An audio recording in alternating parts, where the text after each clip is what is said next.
Hey, welcome to the Push-Pull Sales and Marketing Podcast. I'm Marcello. And I'm Sherry, and each week we'll provide you with sales and marketing strategies that you can implement immediately into your own business. Today we're going to cover the 3 P's in objections. That's price, preference, and postponement. We'll cover how to handle each type of objection, give you some common techniques and strategies you can use, and maybe some different ideas you might not have heard of. That'll help you close more deals, whether you're in a business-to-business or business-to-consumer environment. But before we dive into our topic, we want to thank you guys for listening to this inaugural podcast and give you a little bit of background on us. We are a husband and wife team with 2 little boys. We met at Rutgers University and have always been very passionate about learning and sharing information, which is why we're excited to get started with this podcast and hopefully pass on some of our knowledge with you. Just to give you a little bit of background on myself, I'm Marcello, as Sherry said. We both went to Rutgers University. I'm originally from New Jersey, so if I talk too fast, that's why. To give you a little bit of background on me and professionally, I've been pretty much in the sales field now for close to 9 years. I've attended various seminars. I've read pretty much every book I can get my hands on the topic. Not only in cold calling, prospecting, lead development, closing techniques, pretty much anything you can do involving sales I really immerse myself with, and hopefully in this podcast we'll be able to give you some great ideas, some great techniques to help you out, and just want to share my knowledge. And currently I'm the sales manager for a logistics company over in central Pennsylvania. I manage over millions of dollars in sales, both individually as well as for a team of quota-bearing sales reps. And I'm Sherry Medini. I have a background in psychology and have been a writer for about 5 years now. I blog at momshare.com, momshar.com, along with some other sites. I work as a copywriter and a freelance writer for different businesses and different websites and magazines. And you can regularly find me on the Huffington Post. The content marketing side of things is fascinating, and it's always changing, just like most things in the internet field. And I'm here to give you guys some insight into that world and to give you some strategies that you can put to work for you. Great. First off, starting with objections, and again, at Rutgers, I wrestled there, and I pretty much wrestled my entire life. And there's one wrestling move, it's called a double arm bar. And I remember as a kid, I asked one of my coaches, how do you get out of this move? What do you do if someone puts you into a double arm bar? And his best advice and his best way to get out of it was to not get put into it. And it works actually very similar for objections. Some of the best objections and ways to overcome them and anything like that in terms of techniques all start from having a very solid presentation, doing your homework up front, and knowing your audience and asking the right questions. It's not enough to just have a very enthusiastic personality and to be very, very personable. You really need to cover all aspects of what might come up at the end. You also can't just depend on a great product either. I mean, you could be selling the greatest thing on the block, but if you're not presenting it in the right way, it might not fly off the shelves.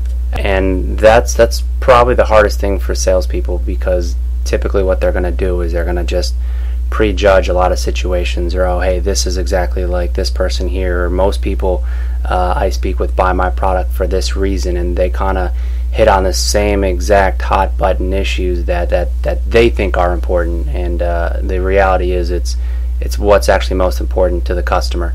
And I'm kind of glad again you brought up again you have to tailor the presentation for the customer, and that'll actually go into one of the 3 P's that we're going to cover today. Again, 3 P's.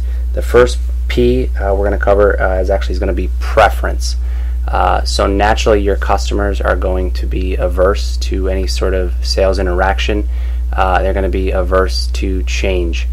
So when you hear a preference objection, you're going to be hearing words like this. You know what? I'm happy with my current provider. I'm not really interested.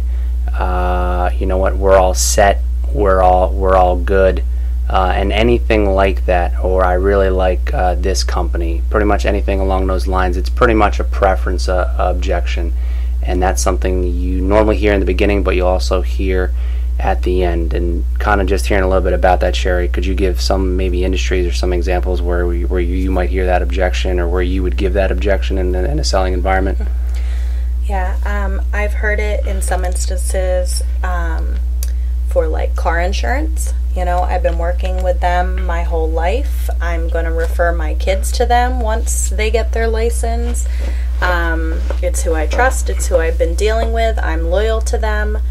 And a lot of times in those cases, the people aren't checking up to make sure they're still getting the best rates or the best customer service. They're comfortable there.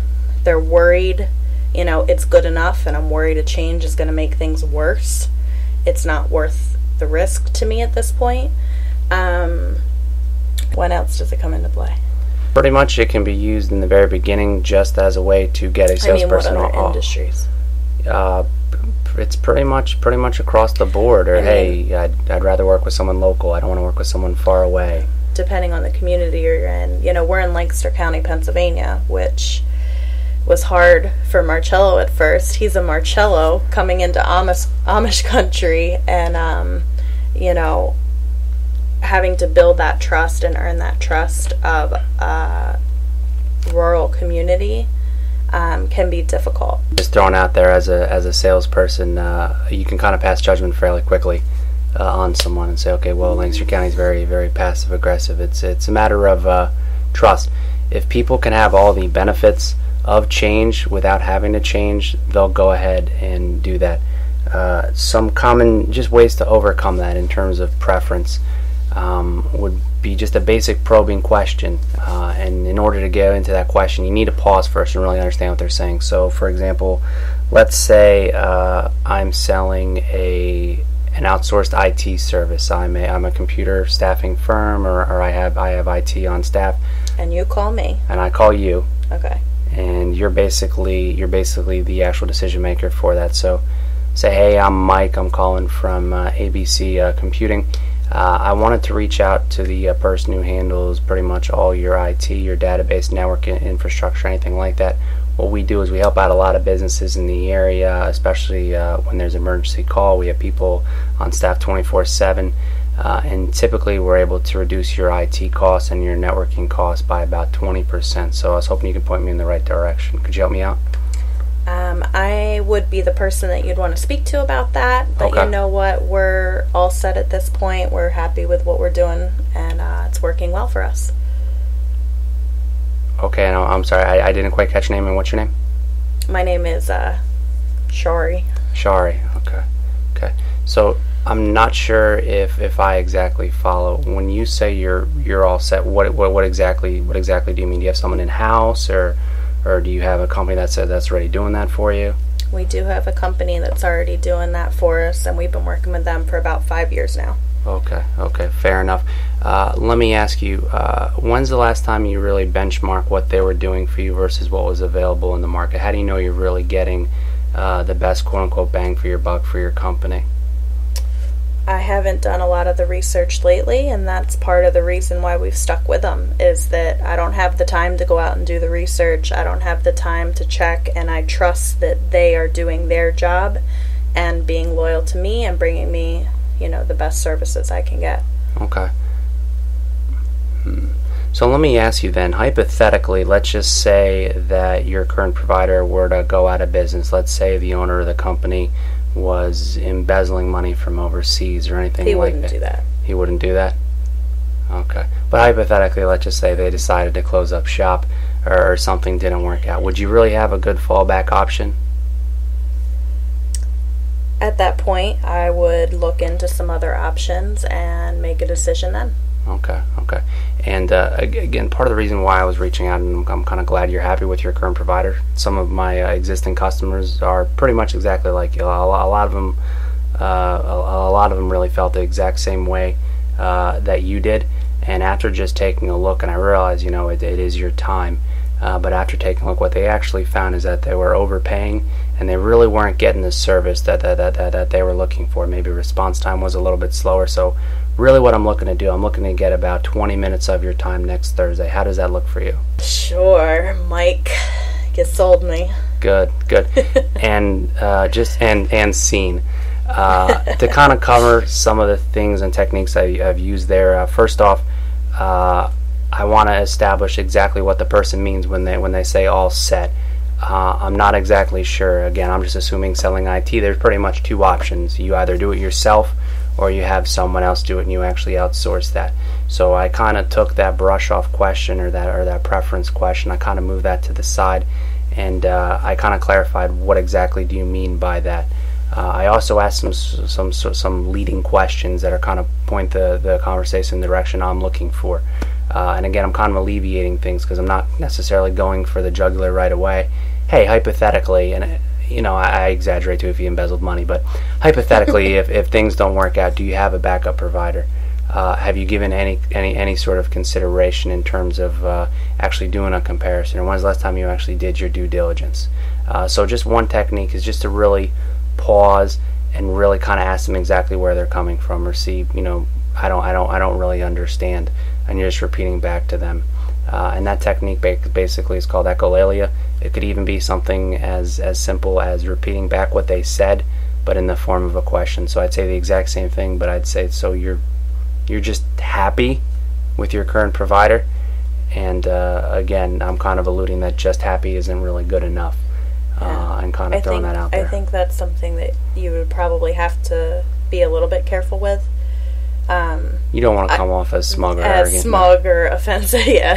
Oh, really? You're happy? Like, I'm exaggerating for the purposes here, but yeah. I think there's a time and a place to use that, but I think that is one to be a little bit careful of. You don't want to just be throwing words back in their face. Absolutely.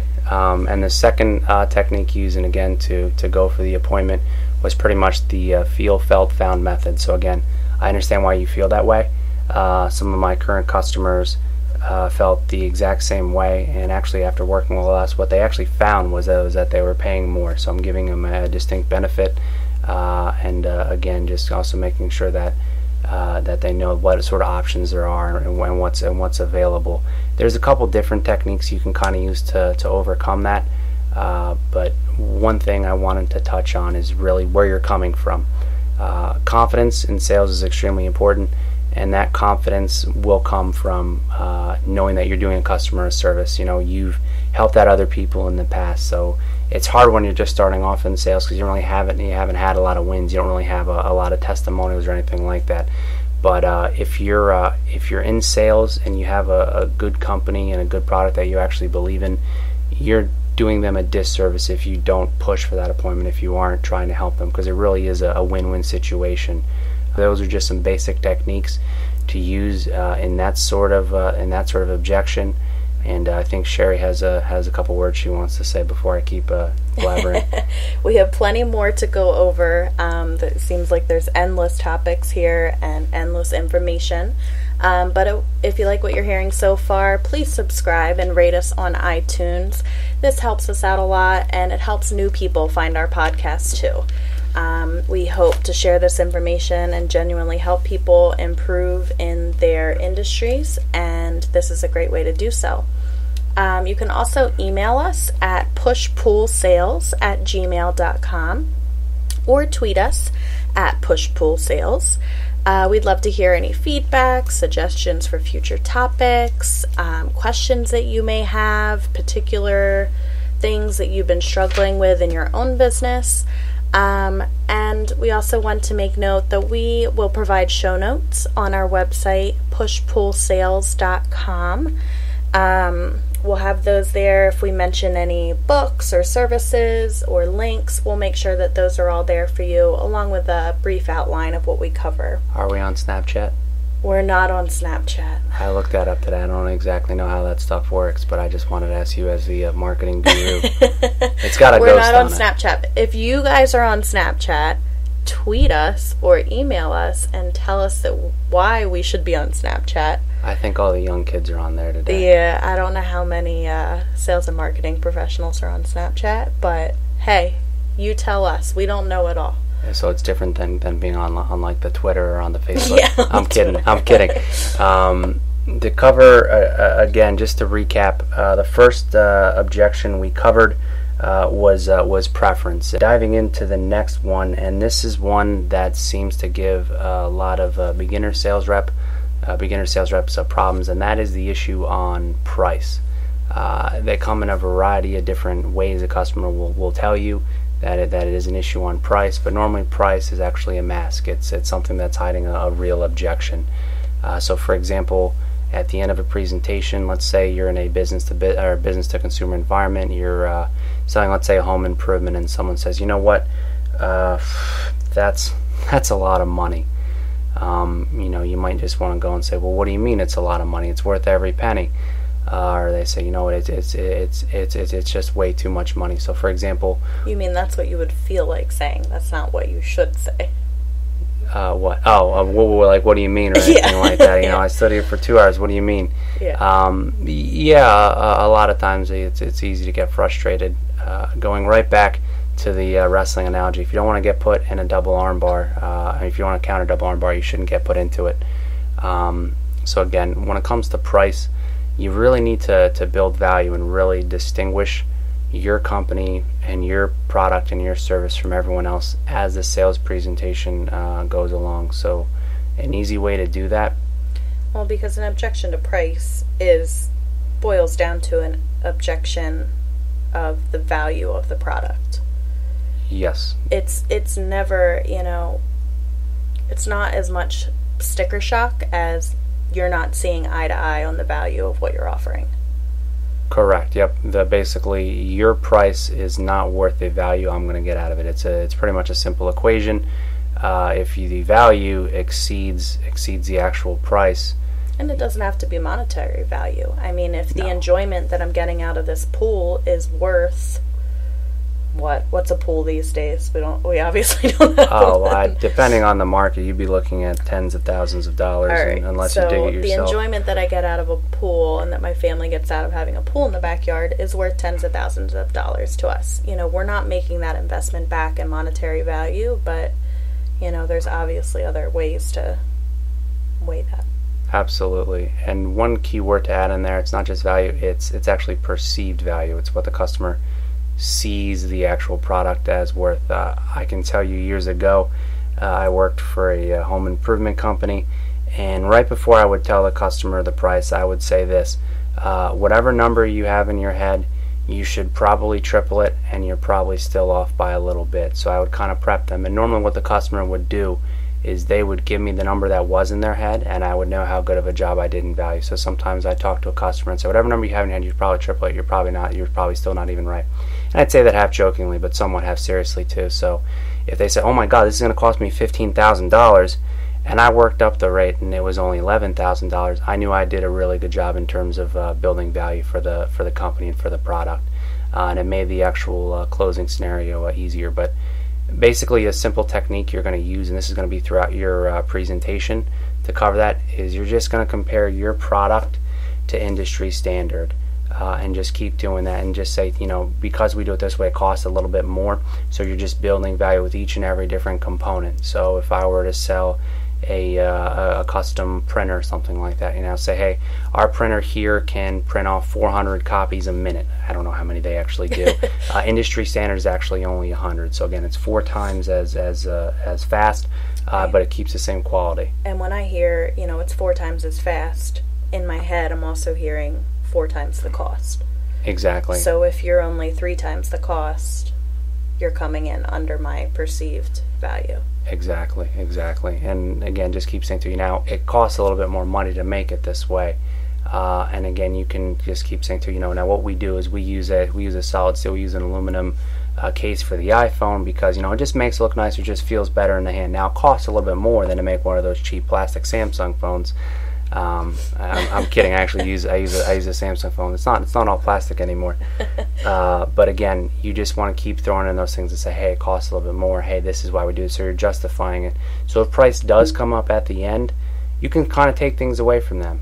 So say, okay, if my price is too high, there's a couple of different things I can do to kind of lower the price. And so what do you want to sell me now? You got a meeting in our last scenario. I got a meeting. Well, let's go ahead for IT. Well, let's go ahead and do a business to consumer sales. So, for example, and we'll just go ahead and do an in-home sales environment, and let's say we'll go with that. We'll go with selling windows. So at the end, I tell you, okay, a house full of windows here. We're going to be looking at $11,000 for 9 windows. Yeah, that is just more than I can afford at this point. Okay, so I'm going to pause that scene for a second because she said affordability. So now, no, that's perfectly fine because that is another component of price. So what I would do is I would agree and say, you know what, I agree absolutely that certainly is a lot of money. And then I would use I'd ask probing questions. See, is that the only thing? So basically, what you're telling me is that it's just more money than you can afford at the moment. Correct? Correct. Okay. So if this was more affordable, or this was affordable for you, you would hop all over that. Correct? Yeah, I'd be much more likely to buy. Okay. Other than affordability, is there anything else that's kind of giving you a little bit of heartburn about this? No, I think the quality of the product is good. I think that it could save us some money, but the upfront costs are difficult. Okay. So really it's just a matter of the actual down payment. It's not necessarily the overall cost. Then you're just saying, is it the down payment or is it the monthly payment? It depends what the monthly payment would be, and I don't want to get into a scenario where I'm paying $15,000 after interest instead of $11,000. Okay. Well, let me ask you a question. I mean, this is something you're eventually going to do for your house, right? I hope so. Yeah, I mean, we kind of looked at your windows. They're crap. It needs to be redone. But there's a couple things I can do to pretty much make this more affordable. Well, first off, what we can do in terms of lowering the monthly payment is you can put more money down, or what we can do to lower the monthly payment, we can also stretch out the term. So I have a couple different creative ways we might be able to go ahead and get that done. I can also basically I can make a different product. So the window I was looking at here saves you about 65% or 95% on your heating bill. It doesn't really matter what number you throw out, but if I make some adjustments here, I can use maybe a lower quality glass and only save you about 25%, and that would knock off about $1,000 off of the price. But again, you wouldn't get the actual savings. I can also use a recycled plastic instead of a regular virgin vinyl, and then again, I can kind of reduce the price that way. But there's a couple of different things. Now, let me ask you, in kind of what you were looking for, and again, this is how certain I have to be that my product's the best one. I don't want to sell them an inferior product. So I would. I think that last point would speak the most to me and to a lot of buyers, in that you're saying, oh yeah, I could offer you something cheaper. You're not going to get the savings, but I can knock off $1,000. Immediately, I'm like, well, that's not really worth it. I mean, $1,000 to save $1,000 up front. If I'm losing, most of my savings, most of the energy cost savings, then that sounds kind of dumb. Exactly. Exactly. I could see how that would work. Likewise, in terms of those actual techniques and price and all that, and narrowing it down, is just really knowing your return on investment. So basically, what you're saying here is that it's a matter of affordability. Let's just kind of run some numbers here. What number would be affordable for you? Let's just say on a monthly payment basis. What are you looking at? $1 a month. $1 a month. Great. What happens if I told you I could put in these windows for actually negative $75 a month? Oh, that would be fantastic. You're going to pay me to put in these windows? Pretty much. And I'll exactly explain why. So right now you're spending about $400 a month on your heating bill for oil, correct? Correct. Okay. So if only half of what I say is true, let's just say I can only save you, $125 a month in your heating bill. Okay, would that be fair? Let's just say half of what I'm saying is true. Sure. Okay, so right now, every time you pay your heating bill, you're pretty much throwing money out the window, right? Kind of, yeah. Okay. Literally out the window. Literally. So if I can save you $125, and if your heating bill and if your monthly payment is only $75, I'm actually putting money back in your pocket, right? Yeah. Okay, in addition to that, you also get a tax break on that, so that's also going to be $1,500 back in your pocket. Plus, you're going to have the added equity in your house. So really, you're actually getting money out of your house every time you put in these windows. So, pretty much you're going to be paying for these windows regardless. But again, I can kind of go into that, and I sold windows for a very long time. I can tell. You can tell. So I kind of have that whole presentation down pat. Lastly, we'll cover another P. And again, there's lots of techniques you can use. There's lots of different questioning practices you can use to kind of get around that. And there's lots of more specific objections that are going to come up in your particular industry. These are kind of three of the most common ones. It's what they most boil. General. It's what they most boil down to. Last one you'll hear. And this is very common, and this is probably the most frustrating for salespeople. Wait. Huh? Wait. What? Wait, what do you mean, wait? Oh, I get it. She got me there. I'm trying to make a joke. She's trying to make a joke. The last common objection has to do with postponement. Exactly. People don't like to make decisions. They don't like to make a change. And what you'll obviously hear fairly often, again, this could be an objection right up front. You say, hey, you know what, now's not really a good time. How about you call me in 3 months? How about you call me in 6 months? I'll be in a much better position a year from now to afford that, or pretty much anything like that. And if you think about it, I mean, when is that ever really the case? You always think, oh, in 3 months life will slow down. Oh, in 6 months I'll have more money to throw around. Oh, a year from now, I'll have more downtime. And it's never the case. There's always something to pay for, always something to do, always something that keeps your calendar full. So, Yeah. Getting past that is... And this is an issue, actually. Basically, there's a drug a lot of people, as well as sales reps, are addicted to. It's called hopium. A lot of sales reps will tie on to, and again, I'm getting a little bit off track, but basically what they'll do is they'll just hold hope out for accounts that may never close. And a lot of people will also have hope that tomorrow is going to be better, or are going to be in a better situation. But let's go ahead and kind of cover some things. So, for example, if someone says, hey, can you call me back in about 6 months? One of the best things to do, obviously, is you don't just say, oh, okay, sounds good. You'd want to ask some clarifying questions and say, okay, well, let me ask you a question. What exactly is going to happen 6 months from now that's going to be different now?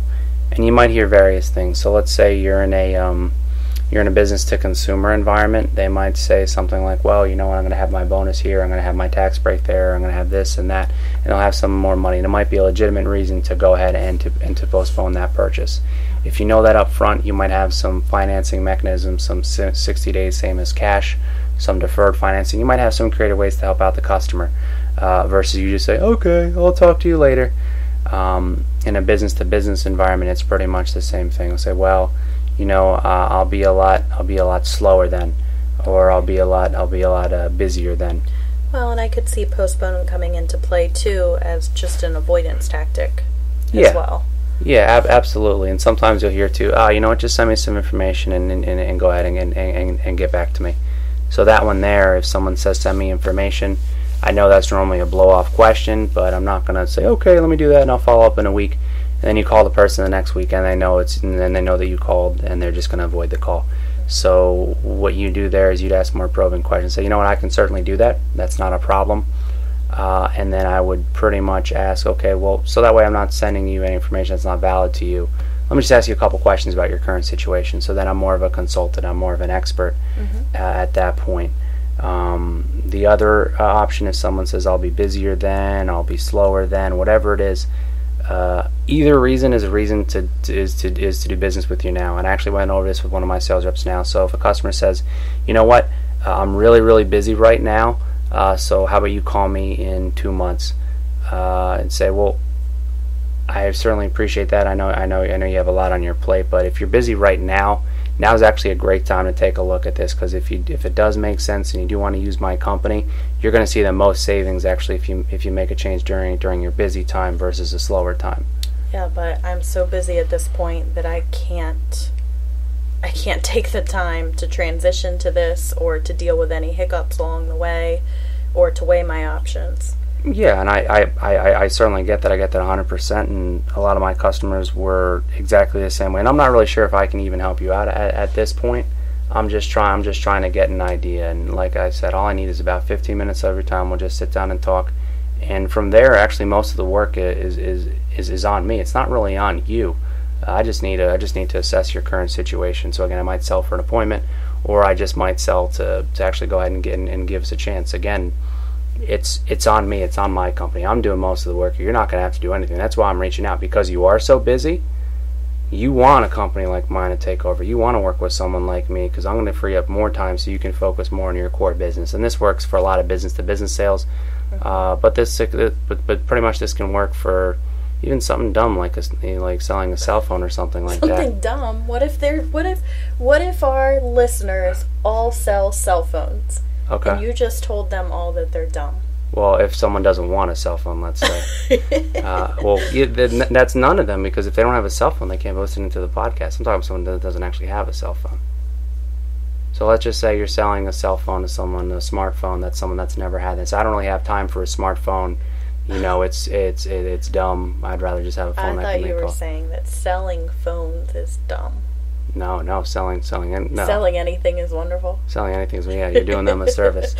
All right, I think that wraps things up for the week. Thank you to bensound.com for our intro and outro music, and thanks to you guys for listening.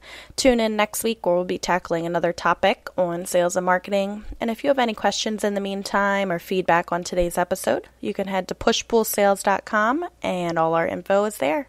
Thanks.